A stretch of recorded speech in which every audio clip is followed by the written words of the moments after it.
Hello friends, welcome to my channel. My name is Meera Patel और आज के इस वीडियो में हम बात करने वाले हैं एस्केरिस लुब्रिकॉइड्स के बारे में। ठीक है, और सबसे पहले बता दूं, अगर आपने अभी तक मेरी चैनल को सब्सक्राइब नहीं किया है तो प्लीज मेरी चैनल को सब्सक्राइब कर दें। ओके, चलो वीडियो को स्टार्ट करते हैं और आज के वीडियो में हम देखते हैं एस्केरिस लुब्रिकॉइड्स के बारे में।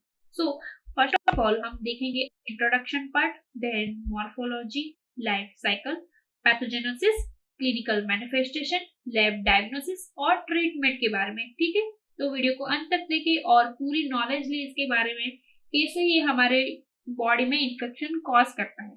ठीक है, ओके। इंट्रोडक्शन। तो ascaris lumbricoid is an intestinal roundworm. It is the largest intestinal nematodes to infect human. ठीक है, एस्केरिस लुब्रिकॉइड्स क्या है? इंटेस्टाइल में हैबिटेट की बात करें तो इंटेस्टिनल है, इंटेस्टिनल, और इंटेस्टिनल में भी देखे तो कहाँ पे होता है? तो स्मॉल इंटेस्टाइन में हमारे। It is a round warm और लार्जेस्ट, देखो साइज कितनी है इसकी, 30 सेंटीमीटर। सबसे ज्यादा लार्जेस्ट निमेटॉइड्स है, intestinal nematodes to infect human intestine. ठीक है, the adult worm lives in small intestine. Habitat का तो हम पहले ही बोल दिया कि स्मॉल इंटेस्टाइन है। ठीक है, याद रखना। और कितना ग्रो होता है? तो 30 सेंटीमीटर तक ग्रो होता है। It is a big number, 30 centimetre तक वो ग्रो होता है। Then the human is only the natural host. Natural host कौन सा है? तो ह्यूमन। ह्यूमन का, ह्यूमन के भी बॉडी पार्ट में कौन सा? तो स्मॉल इंटेस्टाइन। ठीक है, हैबिटेट क्या? स्मॉल इंटेस्टाइन, और होस्ट क्या है? तो human. Then the roundworms infection occurs worldwide. The number of infected person is more than 2 million. कितना इन्फेक्शन कॉज करता है, और ये वर्ल्ड वाइड है। ठीक है, the main epidemic region with prevalence rate of approx and 10 से 19% includes country at south east Asia, Africa और लैटिन अमेरिका। ज्यादातर कहाँ पे देखने को मिलता है ये इन्फेक्शन? तो साउथ ईस्ट एशिया, अफ्रीका और लैटिन अमेरिका। ठीक है, this is all about the introduction. Now morphology की अगर हम बात करें, so the round worm resemble to earth worm. किसके किसके सिमिलर है? तो अर्थ वर्म जैसा दिखता है ये, लेंथ में भी शायद सिमिलर है, उतने ही होते हैं। Then it is the elongated tapering of both the ends, दोनों साइड, अपर और लोअर साइड क्या होता है? Same, elongated tapering of both the side and the anterior being thinner than the posterior. posterior नीचे का हिस्सा होता है वो ठीक होता है, और जो ऊपर का हिस्सा होता है वो थीन होता है। ठीक है, then the freshly excreted worms is yellowish pink color. पहले कैसा होता है? तो yellowish pink color में होता है, which is gradually changes to white. धीरे धीरे वो व्हाइट कलर में चेंज होता है, yellowish pink colour to white in colour में चेंज होता है। Then the worm is sexually dimorphic, और अगर हम एडल्ट मेल की बात करें तो उसकी लेंथ होती है 15 से 30 सेंटीमीटर और 3 से 4 mm डायमीटर होता है, और उसकी टेल कैसी होती है? तो कर्व होती है। Then the female, sorry, adult female की हम बात करें तो 20 से 40 सेंटीमीटर की लेंथ होती है, 2 से 2 to 6 mm डायमीटर, और उसकी टेल कैसी होती है? तो सीधी होती है, स्ट्रेट, और उसका कलर देखे तो येलोइश पिंक इन कलर में होती है, और then colour change in white colour. ठीक है, this is the overall morphology of this ascaris lumbricoides. देखो, ये फीमेल है और ये मेल है, यहाँ पे दोनों के माउथ है।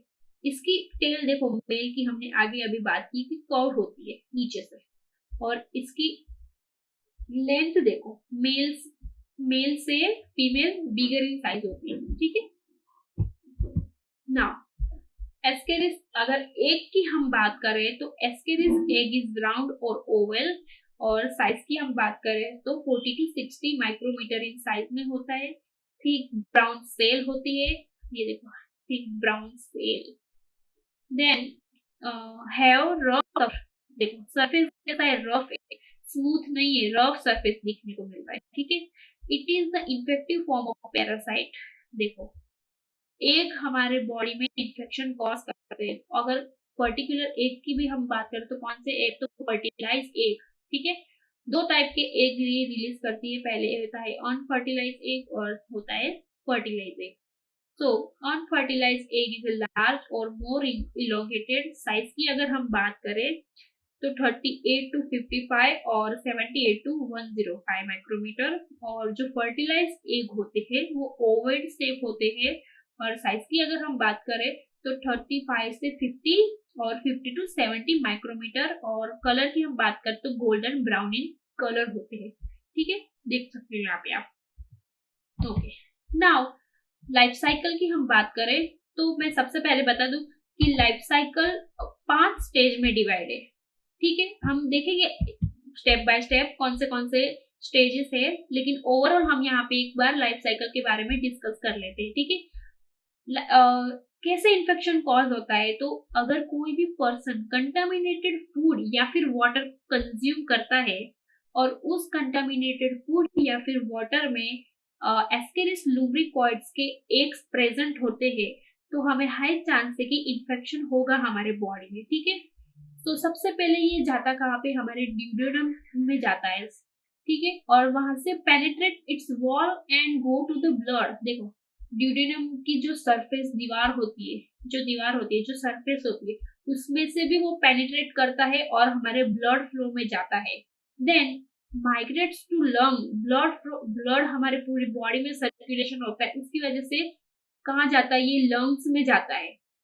From where they are coughed up और swallowed again.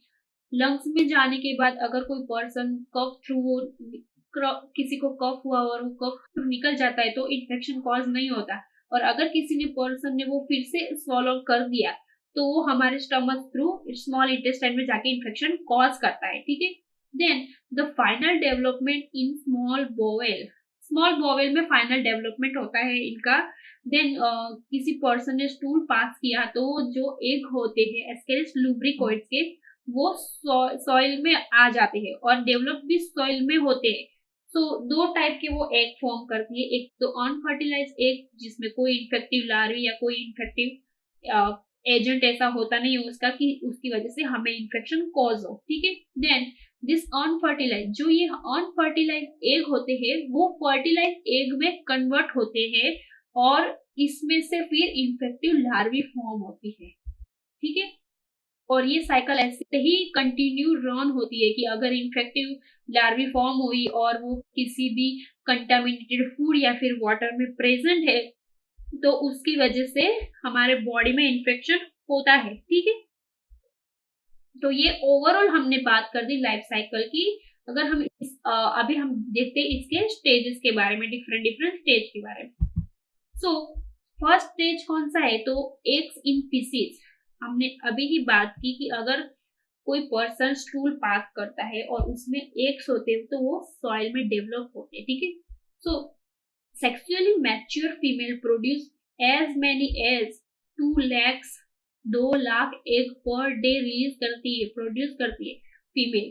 Then which are shed along with faeces is unembryonated egg. लेकिन ये एग कौन से होते हैं, अनएम्ब्रियोनेटेड एग होते हैं, इससे हमें इन्फेक्शन नहीं होता। They are not infective egg, हमें इससे कोई इन्फेक्शन नहीं होता। अनएम्ब्रियोनेटेड फॉर्म में से जब एम्ब्रियोनेटेड फॉर्म बनता है तभी हमें इन्फेक्शन कॉज होता है, ठीक है। Then the development in soil, हमने अभी भी बात की कि जो ये एग्स होते हैं वो सॉइल में डेवलप होते हैं, ठीक है।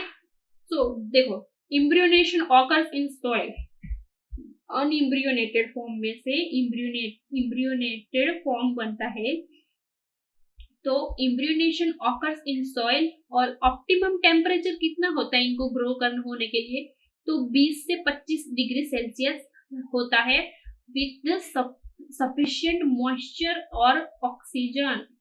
थोड़ा गीला बेज सा एटमॉस्फेयर होता है और O2 ऑक्सीजन भी इसको रिक्वायर होता है डेवलप होने के लिए। Then infective larva develop within eggs में से इन्फेक्टिव लार्वा 3 से 6 वीक्स में हो जाता है। तो अभी डिस्कस करते हैं स्टेज 3 के बारे में, तो है human infection and liberation of larva, ठीक है।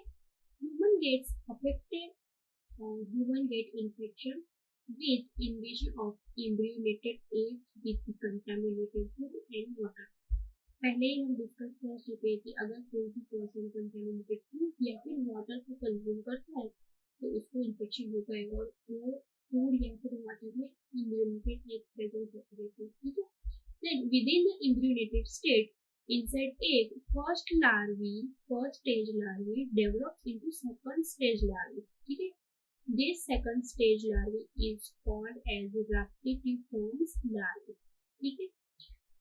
Second stage larvae is stimulated to hatch out by the presence of alkaline pH in small intestine and solubilization of its outer layer by the bile. Okay. Then बात करते हैं fourth stage की. तो migration of larvae through lungs. Migration होते हैं larvae को, ठीक है.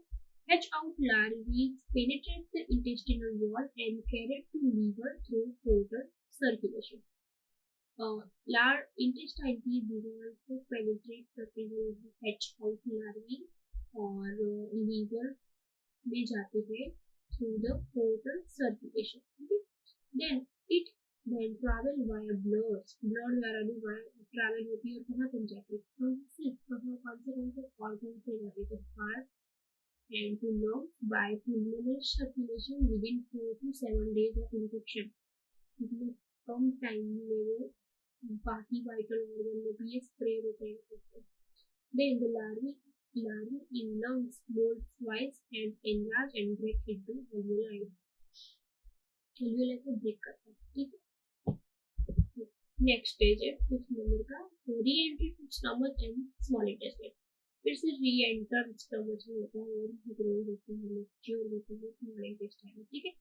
From alveoli, the larvae then pass up through bronchi and into trachea and then swallow up. Again swallow कर लेते हैं हम, तो वो हमारे स्टमक थ्रू इंटेस्टाइन में रीच करता है, ठीक है. The larvae passes down the esophagus to the stomach and reach into small intestine once again. ठीक है, फिर से हमारे small intestine में पास जाता है. Then the small intestine is the normal habitat of this asparagus and it colonizes here. Small intestine में ये rapidly grow होता है, यहाँ पे इसका multiplication होता है, ठीक है. Normal habitat क्या है तो small intestine. Within intestine, parasite mold twice and mature into adult form. देखो लार्वा में से mature adult form में convert होता है now intestine में, ठीक है.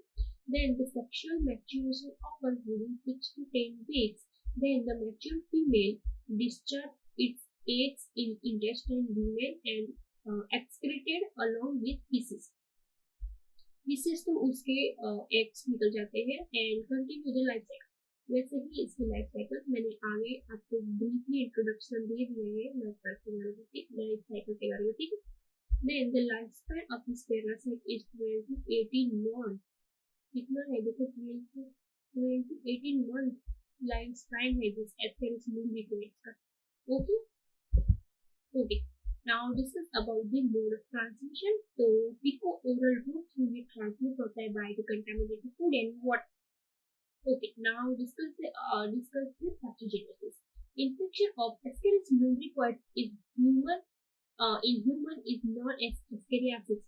अगर ये Ascaris lumbricoid infection कॉज करता है तो infection हम क्या बोलते हैं, Ascariasis बोलते हैं, ठीक है.